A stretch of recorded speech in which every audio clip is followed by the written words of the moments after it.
to have Governor Hochul from New York join us today. Governor, it's your stage. Denise, thank you so much. And I know I'll be hearing from Becky Pringle. I want to thank her for extraordinary work as the president of NEA. And also joining you is someone that I'm extremely fond of, Barack Obama's Secretary of Education, who I was able to snag to become our chancellor of our entire state university system, Chancellor John King. So you do have an all-star cast here.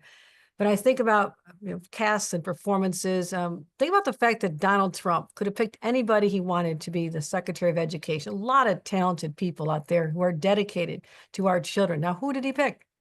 He picked a pro wrestling mogul who is in the process of body slamming our Department of Education. So, what does that mean for a place like New York? $5 billion in cuts. We're talking about billions of dollars lost in Pell Grants, money for kids with disabilities, programs that are helping our kids in rural areas and mental health. I mean, what they're doing is saying our kids don't matter.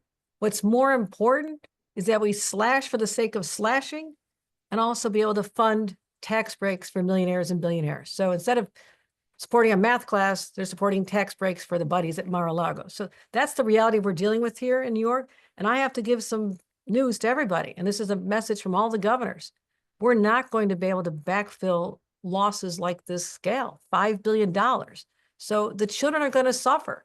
But there's only one way to reverse this before the next presidential election, and that is in the midterms. That is what happens in 2026. And that's another whole topic, but that's what I'm laser focused on, is building a firewall in the House of Representatives at least, and possibly the Senate, so we can stop the insanity and put our focus on the kids. What we do now with this generation of kids is going to make a difference for generations to come, because it's an investment in the future workforce.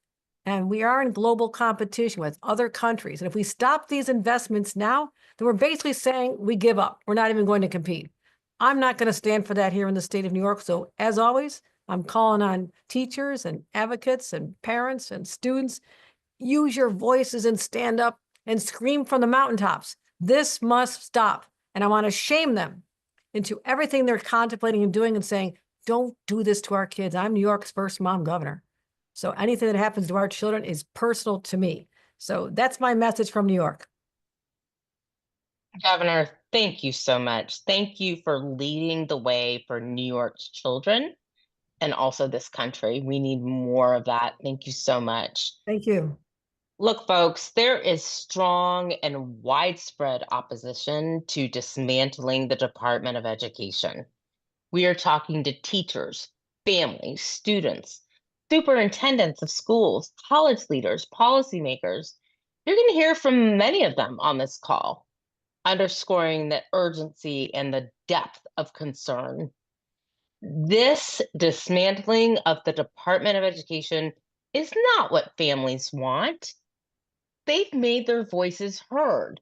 They want a department that provides excellent education for all students, who safeguards these students. Unfortunately, this administration has no idea how to deliver on any of that. Ed Trust has been actively working with communities to ensure their voices are heard.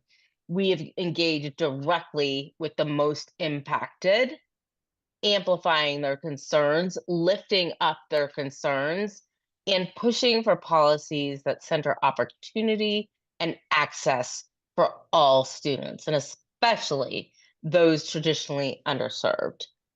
This isn't just one group speaking out, as you will hear from our speakers.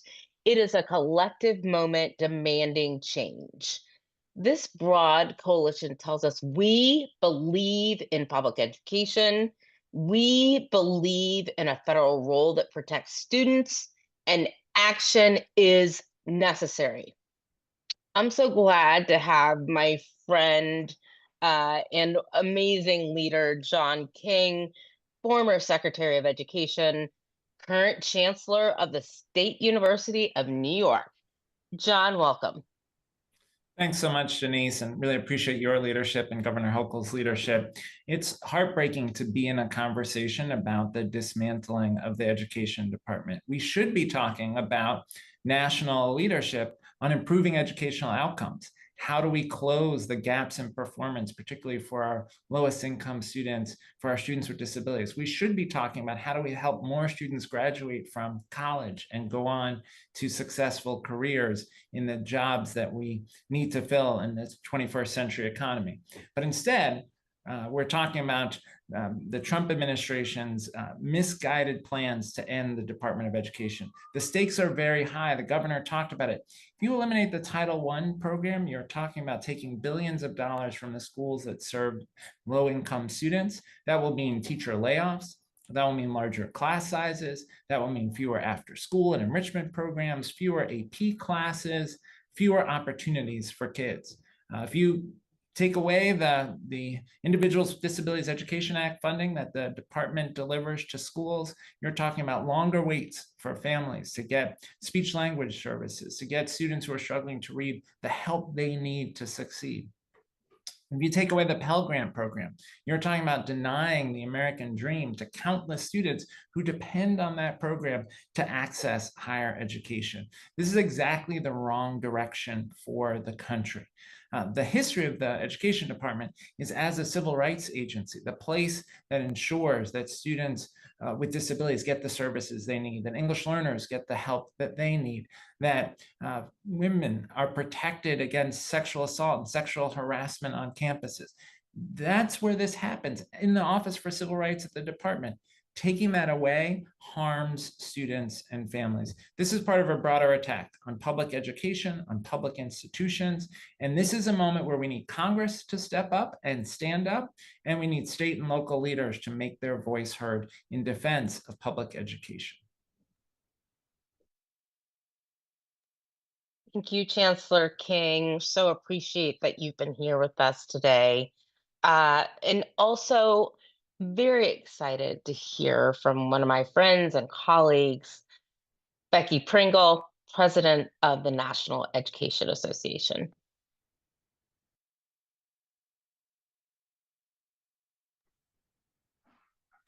Hey, Denise, I think President Pringle's running a couple minutes late, but No worries, no worries. We are moving on. We'll hear from her later. So now I'm really excited because, again, another friend and colleague and a mom of boys just like me. We're going to hear from founder and president of the National Parents Union, Carrie Rodriguez. Well, good afternoon, everyone. And yeah, that is actually my most important title, is being Matthew, Miles, and David's mom.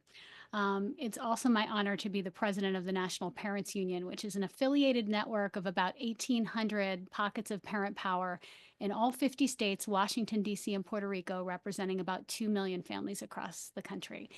And I'm here today on behalf of all of them to sound the alarm about this administration's intent to dismantle the U.S. Department of Education. And we know that this is going to cause significant chaos for American families. We know that it is going to have devastating consequences for our public schools, for our teachers, but most importantly, our children. Because this executive order, it's not just about bureaucracy. It's about our children's future and their lives.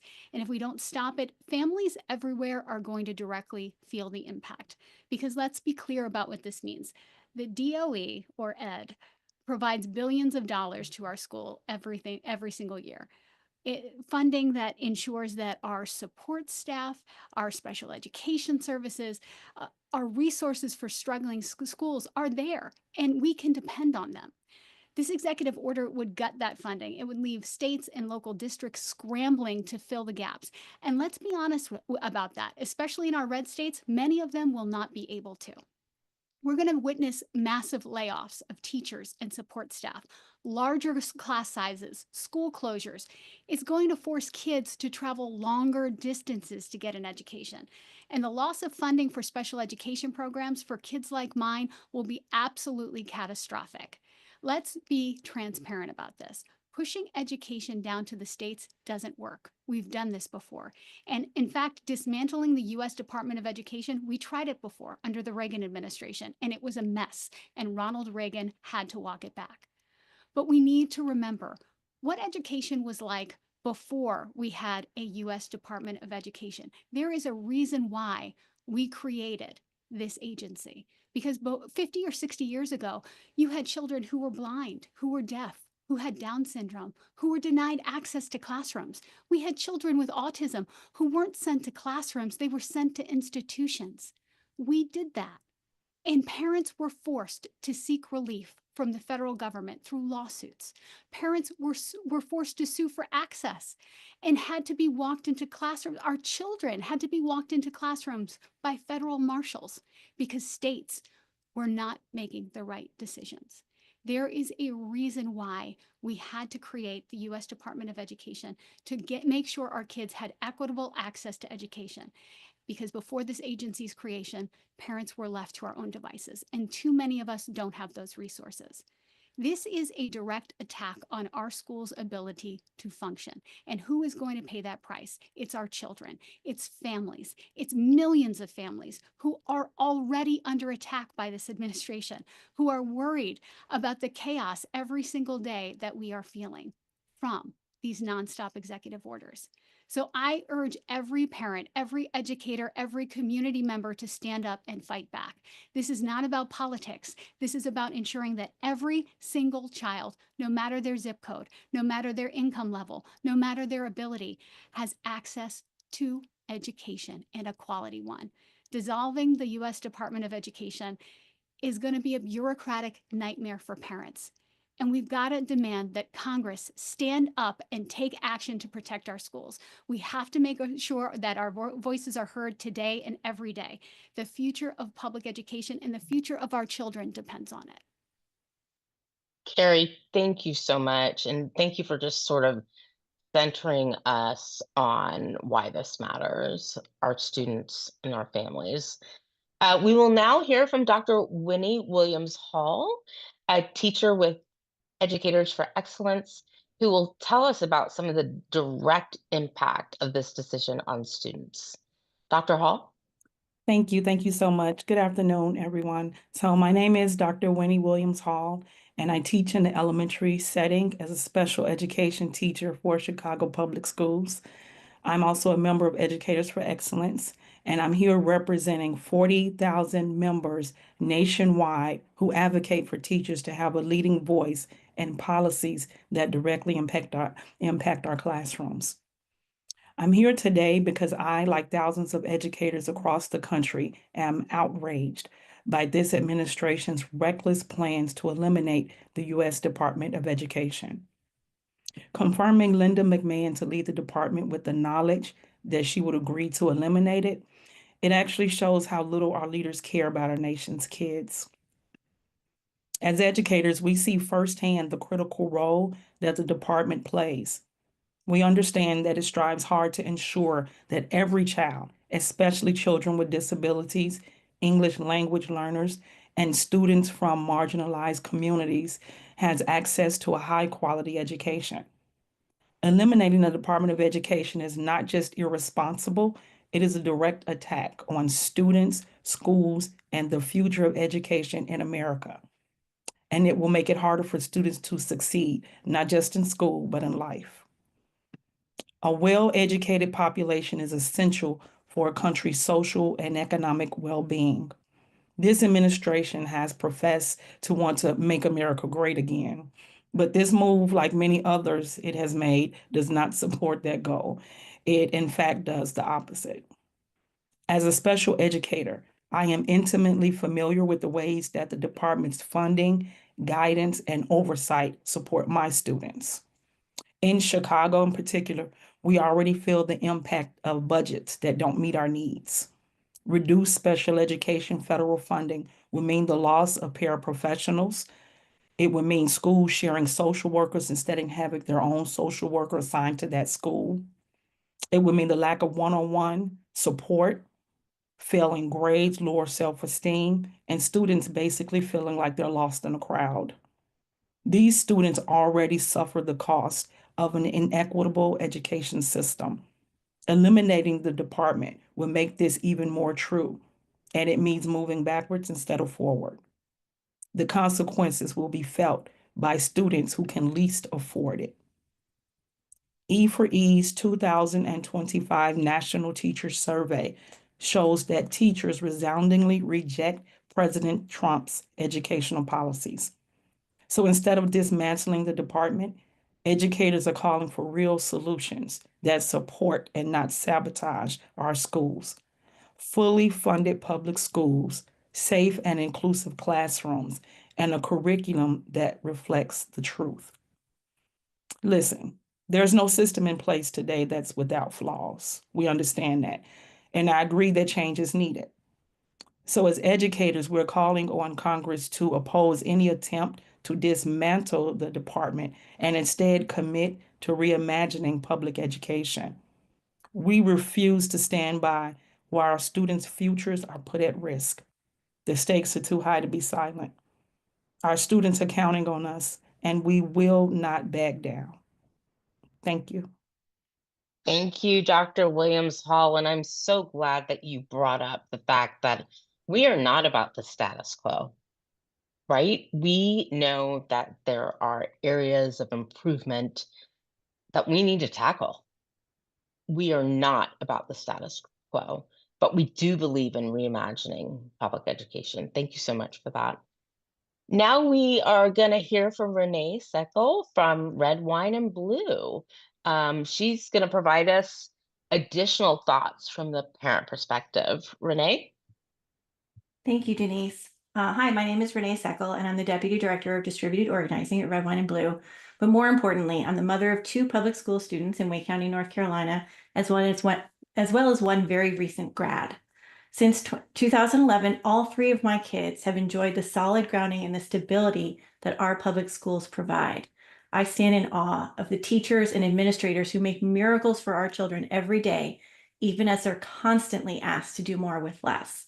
And that's why I'm here today to sit in protest of President Trump's intention to demolish the federal agency responsible for making sure our children have the best possible education. The U.S. Department of Education looks out for the most vulnerable kids, kids with disabilities, kids in small rural districts that can't really afford to educate their children with local tax dollars, and kids who live in areas of high poverty. Not only does the Department of Education provide much needed funding for school children, but it also serves a critical role in protecting children from discrimination at school. So I ask, why would the Trump administration be looking to dissolve it? Why are Donald Trump, Elon Musk, and Linda McMahon so hell-bent on defunding public schools and harming the tens of millions of children who attend those schools? In my own state of North Carolina, federal funding makes up nearly 20% of our public school budget. We've got about 1.5 million public school children, and almost half of them are what the policymakers call economically disadvantaged. 13% of our kids, including one of mine, rely on IEPs or 504 plans supported by federal funding. But President Trump wants to take away the agency and the funding that helps make sure that these kids can get a decent education. School districts will be left to find ways to fill these massive cuts to their budgets, and students will get hurt. Linda McMahon has claimed that the federal government is merely handing education back to the states, but that in itself is an astonishingly callous statement. Because let me tell you, the state isn't going to compensate for that lost federal funding. To the contrary, our Republican legislature has, for my entire adult life, and I am not young, been defying state court orders to fund our schools to a bare minimum constitutional standard, while at the same time pouring almost $1 billion a year into private school vouchers for the richest people in North Carolina. Without federal help, schooling in North Carolina will increasingly be allocated only to wealthy, white, non-disabled, straight kids. And that isn't okay. It is not okay for the United States of America to proclaim its greatness while its president and his followers systematically and methodically go about hurting children. So I call upon all school officials, all members of state, county, and local school boards, and all parents to stand up against the closing of the Department of Education and to stand up for our children and the public schools they attend. At Red, White, and Blue, we are encouraging our community to spread the word about what Trump is planning to do to our public schools, research their school boards to see who's on it and what they're doing to protect our students, and to stand up every day communicating with our legislators about the need to keep the Department of Education open. Thank you. Thank you, Renee. Really important and powerful words. I just want to lift up something you said about what Project 2025 hopes to achieve, what this administration hopes to achieve. It is really tied to making sure that families who are already taking advantage of vouchers have more access to more money, that it is a giveaway to these families. It is not about providing a quality education to all. And here's someone that knows about this. I'm so pleased to be able to welcome the president of the National Education Association, Becky Pringle, who has been leading the charge in so many ways on behalf of nearly 3 million teachers. Thank you, Becky, for joining us. Oh, it's good to be with you in community as we stand up and fight for our kids, what they need and what they deserve. I am Becky Pringle. I taught middle school science for 31 years before I had the honor of being the president of this nation's largest union, the National Education Association. What that allows me to do is travel all over the country and listen to millions of voices of educators, teachers, support staff, from those who teach our kids to those who nurse and nurture our kids, to those who drive our kids or feed our kids, and to parents and to the students themselves. And this is what I hear. This is not what this country is about. For us to be focused on taking more away from our students instead of giving them more in a time when we are still recovering from a pandemic, in a time when we know the gaps are getting wider and not closing, at a time when our students need us more. We have an administration that is letting Elon Musk and his billionaire buddies raid the Department of Education and take away those much needed funds from our kids so they can find tax cuts for billionaires. Let's be clear about what's happening. And it's very clearly stated in Project 2025. Now, I know that most people don't know necessarily what the Department of Education does, but they're finding out, aren't they? They're finding out that the federal government has a role to play in the education of our students. Every level of government has a role to play. And the historic role of the federal government has been to help close those gaps for our most vulnerable students, our Black and Brown and Indigenous students, our students living in poverty, our students who don't have housing security, our students whose parents are working 4 and 5 jobs, our students with disabilities. The federal government has a role to play. And we know the last thing those students, all of our students, need is for the over 400,000 jobs, education jobs, that are funded out of federal dollars. If those are we know what's going to happen. Our class sizes are going to, we know that our students won't get individualized attention that they need. We know they won't get the services that allow them to live into their brilliance. This is not okay. And that's why you are seeing educators and parents and community members who are saying, no, we will organize, we will mobilize, we will use our voices, and we will tell the true stories of students who are losing services. And by the way, it's not hypothetical. It's happening right now. Education jobs being lost right now. The restriction of students' right to learn and educators' right to teach is happening right now. That's why the NEA filed suit today against the efforts of this administration to limit our ability to teach the true history of this country and the impact that it has to this day, for our students to be able to see themselves and see each other so they can be the critical thinkers and collaborative problem solvers we need them to be the leaders of a just society. So we will not stop. We will stand up because we know that our students, our babies, are depending on us to be worthy of them.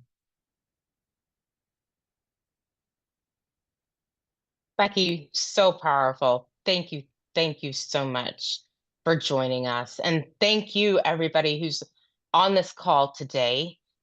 We need to get the word out. Let me just, before I close, we need to hear from a student because that's where the real deal is. So Dulce Gasca Perez is joining us, and she's going to talk real talk, folks. So Dulce, come join us. Thank you so much, Denise. Good afternoon, everyone. My name is Dulce Gasca Perez, and I'm a first-generation college student studying public policy at the University of North Carolina at Chapel Hill. I'm here today to speak to you because the future of students like me, students with disabilities, are being threatened by Trump's plans to dismantle the Department of Education. I grew up in North Carolina navigating a public education system that wasn't always built for students like me. Year after year, I had hoped that my teachers would be understanding of my disability, providing accommodations for my chronic pain and frequent absences. Every single day, protections from IDEA and Section 504 help disabled students thrive in the classroom without the fear that they could be denied the education they deserve. Every year since 1975, Congress has failed to meet its initial commitment to fund 40% of IDEA, which places the responsibility of making up that difference on states and local schools. That shortfall puts a massive strain on resources, making it harder for schools to support students with disabilities. Right now, the future of disability rights is on the line. If Donald Trump gets his way, already underfunded programs will take an even bigger hit. Across the country, 7.4 million students with disabilities depend on accommodations supported by the department to get the equitable education they're entitled to. And without a federal agency enforcing these safeguards, there's nothing stopping schools from cutting corners and leaving students behind. But it isn't just protections for students with disabilities. In higher education, federally funded programs are keeping students like me in college. 87% of first-time undergraduates rely on federal aid. For millions of students like me, our chances at an affordable education would disappear right alongside the department. Without the Department of Education and the federal support I receive, I wouldn't have the opportunities that I do today, least of all the ability to earn a degree from my dream school. Trump's plans directly target longstanding protections for disabled students that have the power to transform lives. It's imperative that we do not let that happen. Thank you so much. Thank you, Dulce. We're going to wrap up. I just want to thank everybody on this call for joining us today.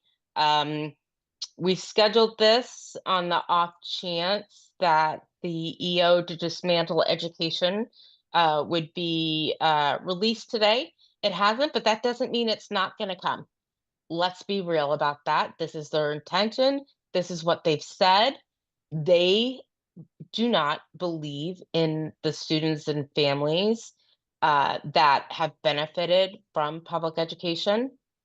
One thing that we heard today is that we need the department to ensure that all students have pathways to succeed and thrive. As Dulce said, we cannot lose services for students with disabilities, such as support for kiddos who have been diagnosed with dyslexia. We also cannot trust all states to direct resources to the communities that states have already failed for years. Few states currently provide the dollars necessary to fully fund education in their states on their own. That after school program that your kiddo goes to every day after school to keep them safe could be gone. What about our students, such as our LGBTQIA students, who continue to be bullied? What about several school districts in this country who have fought to make sure that only certain students can attend those schools? Let's be clear, this EO is going to create chaos for schools, families, and communities, and we will oppose it, and we will oppose it with the communities behind our backs. I want to open the floor to questions. I really do thank everybody for showing up. If anybody wants to speak to any of our presenters, please email a